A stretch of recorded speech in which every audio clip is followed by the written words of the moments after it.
સુરતના કાપોદ્રા કારગિલ ચોક વિસ્તારમાંથી બોગસ જનસુવિધા કેન્દ્ર ઝડપાયું છે. સુરત મહાનગરપાલિકા સંચાલિત નગર પ્રાથમિક શિક્ષણ સમિતિના શાસન અધિકારીને એક આઈડી પાસવર્ડ આધાર કાર્ડ બનાવવા માટે આપવામાં આવ્યો હતો, જેના રાઇટ શિક્ષણ સમિતિના જ એક ક્લાસને આપવામાં આવ્યા હતા. પરંતુ એ કામગીરીને બદલે આ આઈડી પાસવર્ડ એક ખાનગી વ્યક્તિના હાથમાં પહોંચી ગયા હતા અને તેણે ભગવતી કન્સલ્ટન્સીના નામે કાપોદ્રા કારગિલ ચોક વિસ્તારમાં છેલ્લા ઘણા સમય આધાર કાર્ડ બનાવવાની કામગીરી શરૂ કરી હતી.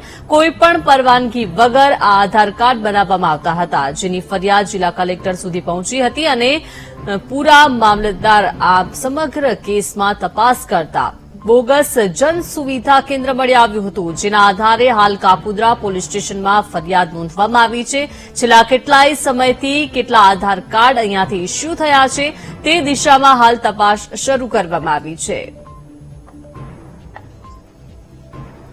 વધુ માહિતી મેળવીએ સંવાદદાતા શૈલેષ પાસેથી. શૈલેષ, સુરતના કાપોદ્રા કારગિલ ચોક વિસ્તારની આ ઘટના જે સામે આવી છે, જ્યાં બોગસ જનસુવિધા કેન્દ્ર ઝડપાયું છે. કેટલા સમયથી આ કેન્દ્ર ચાલી રહ્યું હતું? શું વિગત હાલ મળી રહી છે?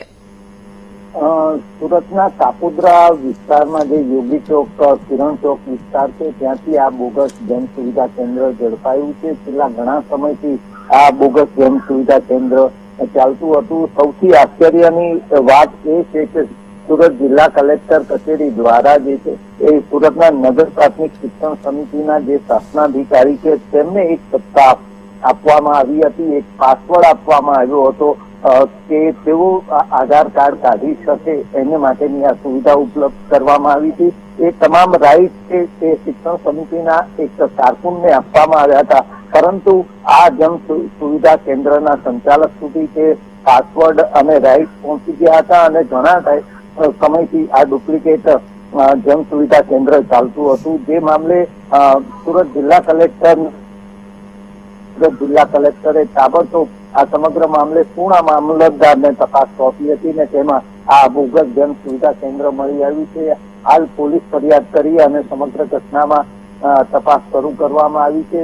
ચોંકાવનારી બાબત એ છે કે આ વિસ્તારમાં ઘણા પરપ્રાંતીય લોકો રહે છે અને તેમના કોઈ પણ આધાર પુરાવા વગર આધાર કાર્ડ નીકળી ગયા હોવાની એક આશંકા સેવવામાં આવી રહી છે. અલબત્ત આ સમગ્ર મામલે હવે પોલીસ તપાસ ચાલી રહી છે.